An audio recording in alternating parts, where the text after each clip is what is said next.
سبيل الدموع سبيل مريح، تنهدى يا صاحي كي تستريح وبث الدعاء. Bismillahirrahmanirrahim. Assalamualaikum warahmatullahi wabarakatuh. Alhamdulillahilladzi ja'ala al-ilma taharatan lin-nufus wa nuran lil-basair wa hadiyan ilal jannah. Asyhadu an la ilaha illallah wahdahu la syarika lah wa asyhadu anna Muhammadan abduhu wa rasuluhu shahibul burhan. Allahumma shalli wa sallim ala rasulika karim Muhammad sallallahu alaihi wasallam wa ala alihi wa ashabihi wa man tabi'ahu bi ihsanin ila yaumiddin, summa amma ba'du. Puji dan syukur senantiasa dan tidak pernah bosan-bosannya kita panjatkan kehadiran Sang Maha Pencipta Allah Subhanahu wa Ta'ala, yang mana dengan limpahan karunia-Nya, rahmat-Nya, hidayah-Nya, serta anugerah-Nya kepada kita semua, kita kembali masih diberi kesempatan, kesehatan, dan usia panjang oleh Allah untuk sama-sama dan senantiasa mengabdikan diri kita di jalannya dengan menjalankan segala perintahnya dan menjauhi semua larangannya. Salawat dan salam juga tidak pernah lupa pula kita hanturkan kepada junjungan alam Nabi besar Muhammad sallallahu alaihi wasallam, di mana beliau telah bersabda dalam sebuah hadis, "Man salaka tariqan yaltamisu fihi ilman, sahhalallahu lahu bihi tariqan ilal jannah." Barang siapa yang meniti satu jalan untuk menuntut ilmu agama Allah, maka niscaya Allah Subhanahu wa Ta'ala mudahkan baginya jalan menuju ke surganya Allah. Bapak Ibu kaum muslimin dan muslimat, jamaah salat subuh yang diberkati oleh Allah, semoga pertemuan kita dalam pengajian subuh ini menjadi salah satu cara dan sarana agar Allah Subhanahu wa Ta'ala telah memudahkan jalan kita menuju ke surganya Allah. Amin ya rabbal alamin. Bapak Ibu kaum muslimin dan muslimat, jamaah pengajian yang dimuliakan oleh Allah, insyaallah pada kesempatan subuh kali ini kita kembali akan melanjutkan bacaan kita dengan kitab Syajaratul Ma'arif karya Sultanul Ulama Imam Izzuddin bin Abdissalam rahimahullahu ta'ala anhu. Dan insyaallah pada kesempatan subuh kali ini kita akan melanjutkan fasal pembahasan berikutnya, di mana di dalam fasal pembahasan berikutnya Imam Izzuddin bin Abdissalam menulis atau memberi judul pembahasan tersebut Faslun fi karahiyati ma'asin nas. Fasal adanya keharusan di dalam agama kita membenci atau mengingkari perbuatan maksiat yang dilakukan oleh manusia. Jadi jika ada perbuatan maksiat harus kita benci, tidak boleh kita setujui, walaupun kadang-kadang kita belum punya kemampuan untuk mencegah perbuatan maksiat tersebut, tetapi persetujuan kita terhadap perbuatan maksiat menyebabkan kita termasuk bahagian dari orang yang melakukan perbuatan maksiat tersebut. Maka jangan heran Bapak Ibu kaum muslimin dan muslimat jamaah pengajian yang dimuliakan oleh Allah, di dalam hadis Rasulullah kadang-kadang orang yang terlibat pasif dalam sebuah perbuatan maksiat dianggap oleh Allah Subhanahu wa taala sebagai pelaku aktif. Sebabnya dia tidak melakukan pengingkaran terhadap perbuatan maksiat tersebut. Misalnya dalam hadis Rasulullah sallallahu alaihi wasallam menyebut la'anallahu akilur riba wa muwakkilahu wa syahidahu wa katibahu. Allah Subhanahu wa taala melaknat orang yang memakan harta riba. Bukan hanya pemakannya, kalau pemakan kan aktif, berarti dia yang memang terlibat di garda terdepan untuk mentransaksikan transaksi yang bersifat ribawi. Tetapi kata Rasulullah, yang dilaknat sama Allah bukan saja akilur riba, tetapi wa muwakkilahu, siapa saja yang mewakili kepentingan orang yang terlibat dalam transaksi ribawi. Misalnya saya punya rentenir, saya tidak bisa langsung pergi ke calon customer saya suruh wakil saya. Itu kan nggak terlibat di garda terdepan, tetapi di lapisan yang kedua sama dapat laknat dari Allah Subhanahu wa taala. Al-katibahu, yang mencatatnya pun pegawai datang di lembaga rentenir lintah darat, dia nggak terlibat aktif menawarkan produk, cuma catat saja. Pegawai administrasi juga mendapatkan laknat yang sama dari Allah. Wasyahidahu, atau orang yang mengetahuinya, menyaksikan adanya transaksi ribawi tetapi tidak bergerak apa-apa, tidak menyangkal apa-apa, tidak melakukan reaksi apapun, orang ini juga mendapatkan laknat dari Allah Subhanahu wa taala. Di dalam contoh yang lain Rasulullah sallallahu alaihi wasallam juga bersabda, la'anallahu ar-rashi wal murtashi. Allah Subhanahu wa taala melaknat penyuap, orang yang memberikan sogokan, dan juga Allah Subhanahu wa taala melaknat orang yang menerima sogokan. Pemberi sogokan aktif Bapak Ibu. Memang dia niatnya memberi sogok agar yang dia inginkan itu didapatkan melalui orang yang dia sogok. Tetapi yang menerima sogokan ini kan pasif, tetapi sama saja dilaknat sama Allah Subhanahu wa taala. Oleh sebab itulah Bapak Ibu kaum muslimin dan muslimat jamaah pengajian yang dimuliakan oleh Allah, ada keharusan di dalam agama karahiyatu ma'asinnas. Minimal kita membenci, tidak setuju jika melihat perbuatan maksiat yang terjadi di lingkungan kita, di depan mata kita, walaupun kita belum sanggup melakukan amar ma'ruf nahi dan munkar. Ya, minimal sekali jangan kita setujui, ya. Qala sallallahu alaihi wasallam, itulah kemudian Imam Izzuddin bin Abdissalam mengutip satu sabda dari Rasulullah sallallahu alaihi wasallam, man ra'a minkum munkaran, hadis yang sangat masyhur ini, ya. Man ra'a minkum munkaran falyughayyirhu biyadihi, barang siapa yang melihat kemungkaran hendaklah diubah kemungkaran itu dengan tangannya.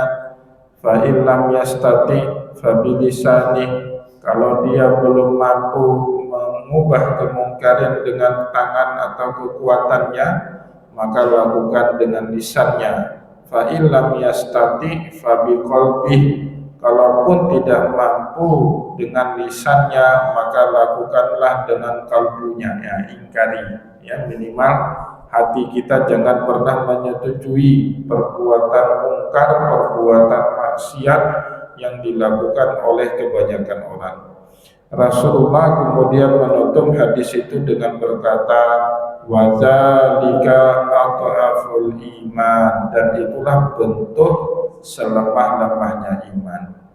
Jadi kalau menurut kaum syariat Bapak Ibu, selemah-lemahnya iman mengubah kemungkaran dengan hati, sekuat-kuatnya iman mengubah kemungkaran dengan tangan, dengan power. Nah, maka kemudian ulama syariat yang bersungguh-sungguh untuk menguasai jabatan-jabatan politik, salah satu niatnya adalah untuk bisa mengubah masyarakat menjadi lebih baik, meskipun kadang-kadang mereka yang membuat masyarakat menjadi tidak lebih baik. Itu ulama syariat berdalil dengan hadis ini. Tetapi menurut ulama tasawuf kebalik. Di dalam hadis itu Rasulullah menyebut wadzalika adhaful iman, dan itu adalah selemah-lemahnya iman. Zalika itu Bapak Ibu dalam ilmu bahasa Arab disebut ismul isyaratu lil mudzakkaril ba'id. Kata isyarat dalam bentuk muzakkar, kata maskulin untuk menandakan sesuatu yang jauh.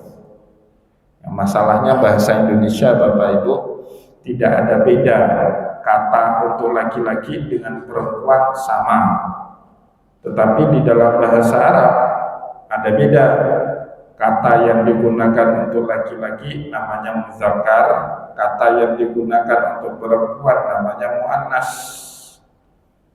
Kalau kita mengatakan itu perempuan, tidak boleh kita menggunakan zalika imra'atun, salah. Yang benar tilka imra'atun, itu perempuan, ya. Kenapa? Tilka itu untuk muannas, jauh, kata isyarat untuk jauh. Tetapi kata iman yang ditunjuk oleh Rasulullah di dalam hadis ini itu kata yang jenis kelaminnya muzakkar. Maka Rasulullah menggunakan kata wadzalika adhaful iman. Jadi Bapak Ibu, kata zalika isyarat untuk benda jauh. Kalau bendanya dekat dengan kita, ya, misalnya botol minuman ini dekat dengan saya tidak katakan zalikal qararah atau tilkal qararah, enggak. Tetapi karena bendanya dekat, saya menyebut hadzihil qararah, ini botol, ya. Tetapi kalau bendanya jauh, tiang misalnya, nah, saya nggak boleh menyebut hadzal amud, ini tiang, enggak, karena bendanya jauh. Tetapi kita menyebut zalikal amud, itu adalah tiang, seperti itu. Bapak Ibu, dari hadis Nabi tadi kan menyebut 3 cara kita mengubah kemungkaran. Biyadih yang pertama, bilisan yang kedua, yang terakhir biqalbihi. Baru hadis itu ditutup oleh Rasulullah wadzalika adhaful iman. Berarti yang paling jauh dengan kata dzalika adhaful iman apa? Mengubah kemungkaran dengan tangan. Itu selemah-lemahnya iman menurut ulama tasawuf. Lah kok bisa gitu? Ya memang gitu. Buktinya tadi imam kita baca surat Yusuf, Bapak Ibu. Nabiullah Yusuf bukan siapa-siapa, anak kecil, anak pungutan. Di rakaat yang pertama imam kita baca itu ayat wasyarahu bisamanin baksin darahima ma'dudatin wa kanu fihi minaz zahidin. Yang dijual Yusuf, budak kecil dijual, nah, dibeli sama pembesar di Mesir pada saat itu. Bukan siapa-siapa, tidak mungkin Nabiullah Yusuf bisa mengubah kemungkaran dengan kekuatan dan juga dengan lisan. Sehingga ketika ibu angkatnya mencintai Yusuf, qad syaghafaha hubba, sampai nafsunya itu sudah tidak bisa dikendalikan lagi, sehingga suatu hari dia mencoba merayu Nabiullah Yusuf alaihissalam. Nabiullah Yusuf tahu ini adalah perbuatan mungkar, perbuatan maksiat. Dia tidak melakukan perlawanan dengan tangannya, dan juga dia tidak berani berkata-kata di depan ibu angkat yang sudah berjasa kepada dia. Cuma Nabiullah Yusuf tidak merestui, tidak mau perbuatan itu terjadi. Apa yang beliau lakukan menurut cerita Allah di dalam Al-Quran, wastabaqal baba wa qaddat qamisahu min duburin wa alfaya sayyidaha ladal bab. Dia lari menuju pintu, ya kan? Kenapa menuju pintu? Karena kalau sudah keluar rumah nggak ada lagi setan, Bang. Kalau ya kan, kalau orang berdua, apalagi laki-laki dengan perempuan di satu tempat, cuman berdua saja, pasti yang ketiganya setan, pasti itu. Maka oleh sebab itulah Nabiullah Yusuf wastabaqal. Kita kan sering menyebut musabaqah tilawatul Quran, perlombaan pembacaan Al-Quran. Jadi berlomba-lomba. Nabiullah Yusuf lari ke arah pintu, diikuti belakang sama Zulaikha. Wastabaqal baba wa qaddat qamisahu min duburin. Zulaikha sempat menarik pakaiannya Nabiullah Yusuf dari arah belakang. Wastabaqal baba wa qaddat qamisahu min duburin wa alfaya sayyidaha ladal bab. Ketika Nabiullah Yusuf sudah mau membuka pintu rumah Zulaikha, tiba-tiba yang punyanya rumah datang, suaminya Zulaikha. Zulaikha kemudian melakukan pembelaan diri. Ini Yusuf sudah jahat sama saya, sudah mau memperkosa saya. Kena tuduh lagi, Pak. Padahal Nabiullah Yusuf mau lari, tidak merestui perbuatan maksiat itu. Tapi Bapak Ibu, itulah kekuatan mengubah maksiat dengan kalbu. Allah Subhanahu wa Ta'ala membuat seorang anak bayi yang masih di ayunan pada hari itu tiba-tiba bisa berbicara, bisa bersaksi. Wa syahida syahidun min ahliha in kana qamisuhu qudda min qubulin fasadaqat wa huwa minal kadhibin. Kalau bajunya Yusuf koyak dari arah belakang, fasadaqat, maka yang jujur adalah Zulaikha. Yusuf pendusta, berarti dia memang punya nafsu untuk memperkosa Zulaikha. Wa in kana qamisahu qudda min duburin fakadzabat wa huwa minas shadiqin. Tetapi sebaliknya, jika bajunya Yusuf koyak dari arah belakang, maka Zulaikha lah yang berdusta, Yusuf lah yang benar. Nah, diperiksa, ternyata bajunya Yusuf alaihi salam koyaknya dari arah belakang. Maka oleh sebab itu Bapak Ibu, janganlah kita mengabsolutkan. Nah, itu yang penting. Jangan selalu kita mengabsolutkan hard power dalam melakukan amar ma'ruf nahi mungkar selalu lebih baik daripada soft power. Tidak selalu seperti itu, Bapak. Hard power itu dengan kekuatan politik misalnya. Kan sekarang masyarakat kita seolah-olah kalau nggak main politik nggak bisa. Jangan. Banyak kok orang bisa memberikan kontribusi kepada masyarakat tanpa harus mengikuti politik. Jadi itu terkadang bahasanya, terkadang hard power, kekuatan tangan jauh lebih baik mampu mengubah kemungkaran daripada soft power. Tapi dalam waktu yang lain Bapak Ibu, soft power punya daya kejutan yang lebih baik, yang lebih efektif daripada mengubah kemungkaran dengan cara hard power, dengan kekuatan yang keras, dengan tangan kita sendiri. Dan itu contohnya tadi baru dibacakan oleh imam kita di dalam sholat subuh. Ya, jadi Nabiullah Yusuf alaihissalam mengubah kemungkaran yang ingin dilakukan oleh Zulaikha kepada dirinya tidak menggunakan kekuatan tangan, tidak juga menggunakan kekuatan lisan, tapi ia mengubah itu dengan kekuatan kalbunya. Dia menghindar, dan Allah Subhanahu wa taala membantu kemudian Nabiullah Yusuf alaihissalam. Bapak Ibu kaum muslimin dan muslimat jamaah pengajian yang dimuliakan oleh Allah, itulah sebab di dalam kitab Muqaddimah Imam Ibnu Khaldun beliau menjelaskan amar ma'ruf itu harus dilakukan oleh semua orang. Amar ma'ruf, karena Bapak Ibu ketika kita ngajak amar ma'ruf, tidak ada orang yang kepentingannya diganggu. Semua orang kan kepingin baik, Pak, ya. Sampai penjahat pun, Pak, kalau cari anak buah pasti anak buah yang baik. Padahal dia gembong narkoba, padahal dia rentenir, padahal dia penjual minuman keras, pengelola prostitusi. Tapi kalau dia cari pegawai, tetap yang dicari adalah orang yang bisa dipercaya, orang yang bisa diajak kerjasama, seperti itu. Maka kata Imam Ibnu Khaldun, dalam isu amar ma'ruf semua orang bisa melakukan, ngajak orang lain kepada kebaikan. Amar ma'ruf kan itu mananya. Nah, itu semua kita bisa lakukan. Kenapa?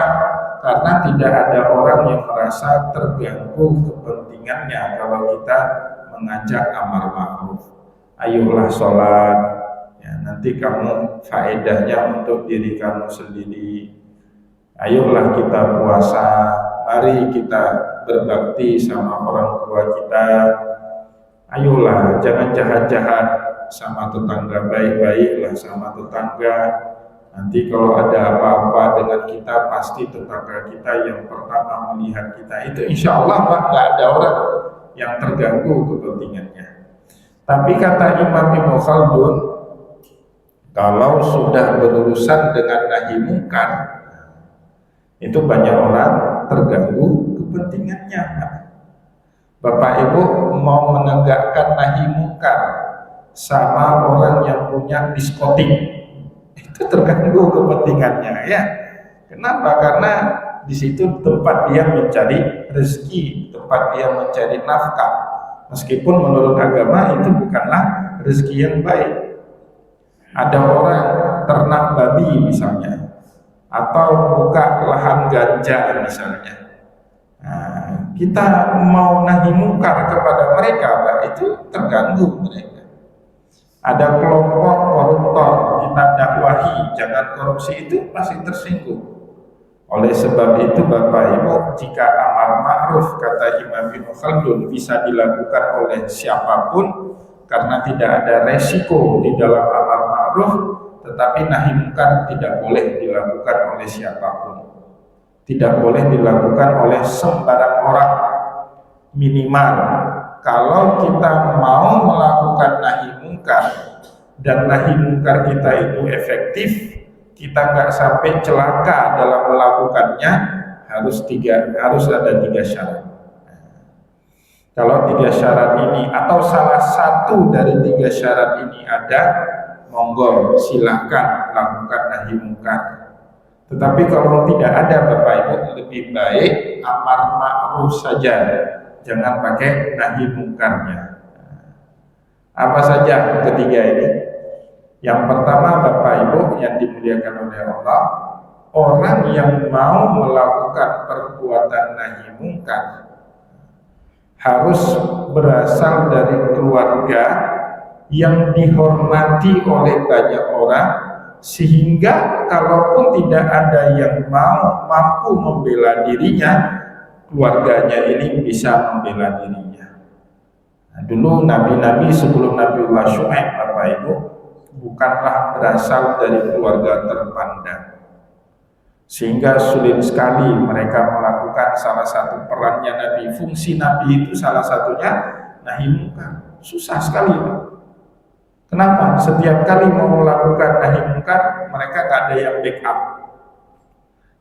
Nah, setelah kejadian seperti itu, Allah Subhanahu wa taala kemudian mengutus nabi itu berasal dari keluarga terpandang. Wa ma ba'atsallahu rasulan illa min aqbati qaumi.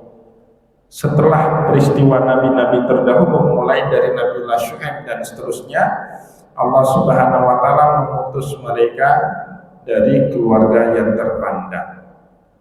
Contoh Nabiullah Syuaib di dalam Al-Qur'an diceritakan sama Allah, qalu ya Syuaibu ma nafqahu katsiran mimma taqul. Wahai Syuaib, kami enggak paham apapun yang kau dakwahkan kepada kami.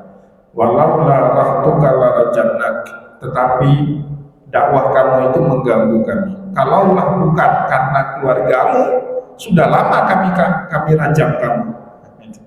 Jadi kenapa mereka tidak merajam, tidak menghukum, tidak mencambuk Nabiullah Syuaib alaihissalam? Karena mereka masih hormat keluarga Nabiullah Syuaib yang merupakan bangsawan dari kaum tersebut.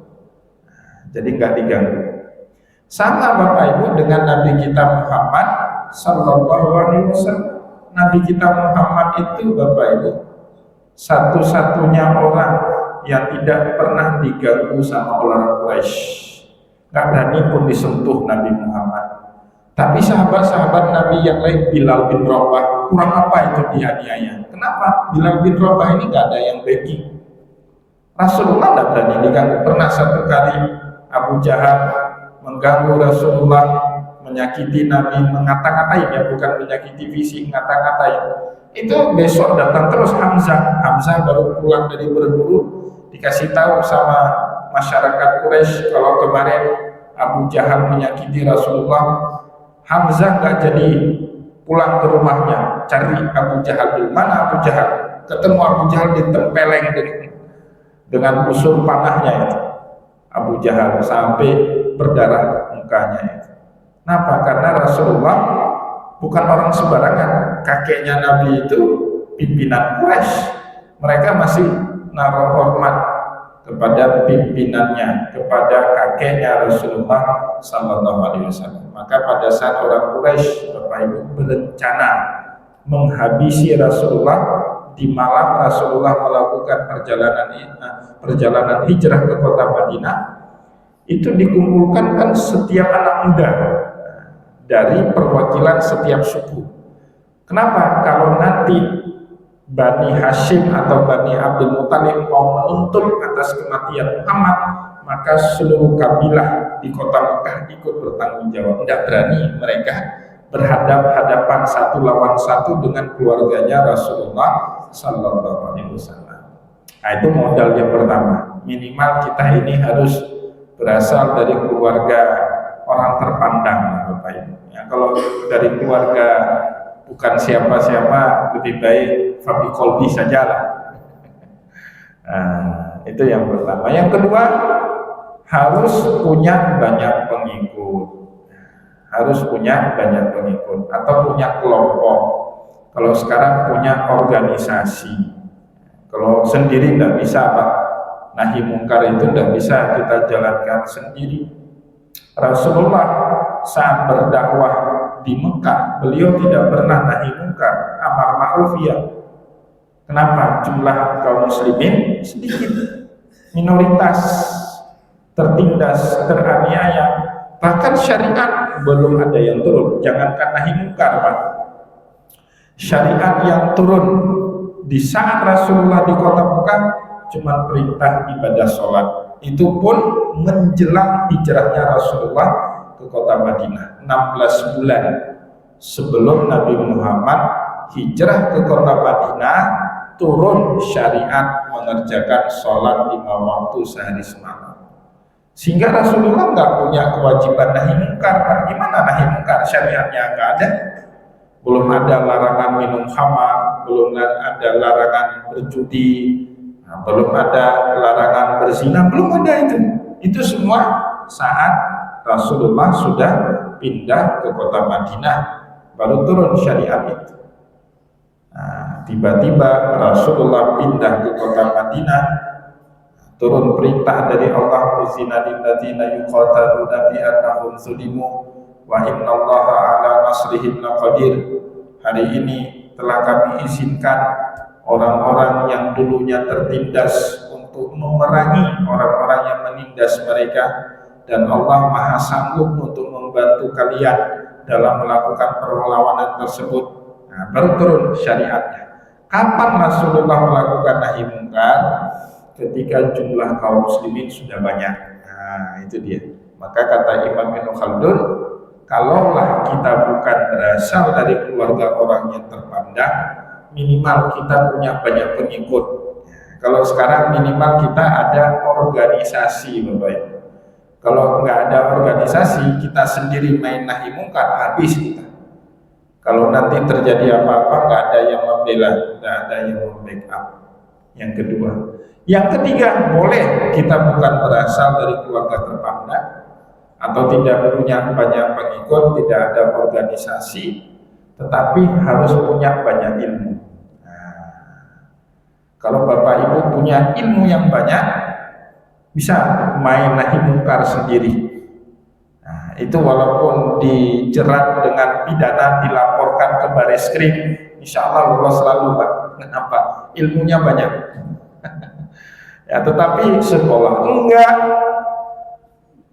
keluarga juga enggak punya, organisasi juga enggak ikut, mau melakukan nahi mungkar, itu namanya bunuh diri, bukan nahi mungkar, tapi bunuh diri. Ya, maka yang paling aman itu amar ma'ruf. Amar ma'ruf tidak ada pihak yang diganggu, tapi nahi mungkar, nah itu ada pihak yang diganggu. Kalaupun kita harus melakukannya bersama-sama, jangan sendiri. Ya, itu bedanya amar ma'ruf dengan nahi mungkar. Bapak Ibu kaum muslimin dan muslimat, jamaah pengajian yang dimuliakan oleh Allah. Selanjutnya Imam Izzuddin bin Abdi Salam menjelaskan juga kepada kita ingkarul ma'asi min samratil khawfi. Keingkaran kita kepada perbuatan maksiat adalah buah dari takutnya kita kepada Allah Subhanahu wa taala. Awil haya, atau setidaknya karena malunya kita kepada Allah Subhanahu wa taala. Nah, seperti sekarang yang terjadi di Gaza, Bapak Ibu, kita tidak punya daya untuk membantu mereka. Tapi minimal kita tunjukkan keberpihakan. Nah, harus itu. Tunjukkan keberpihakan itu penting sekali.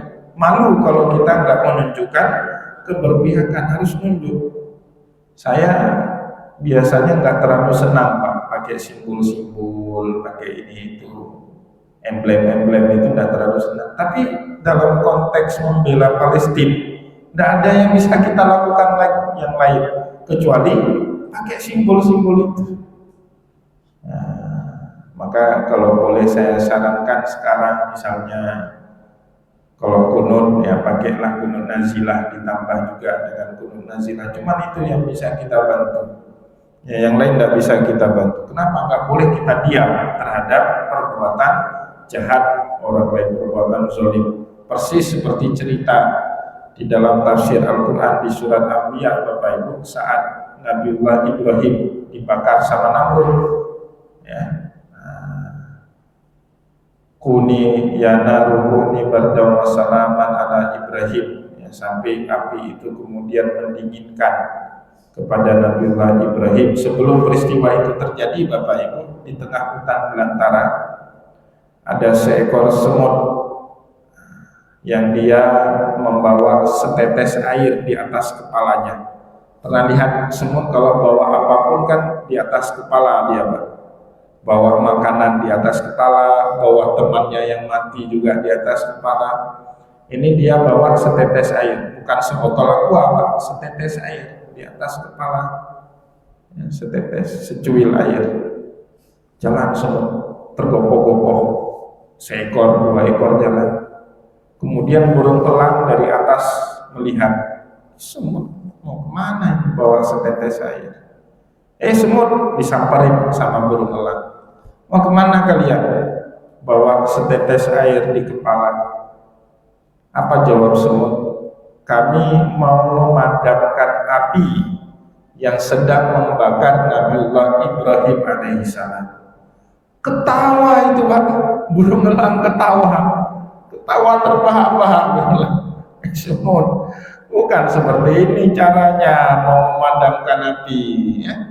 Kamu harus bawa air dalam volume yang banyak, baru bisa padam api yang membakar Ibrahim. Kalau setetes air seperti ini mana bisa memadamkan api. Kalau elang kan beda Pak, cakar elang itu kuat sekali. Saya pernah lihat di Discovery Channel itu burung elang bisa menerbangkan anak kambing Pak. Anak kambing kan lumayan gede itu kan.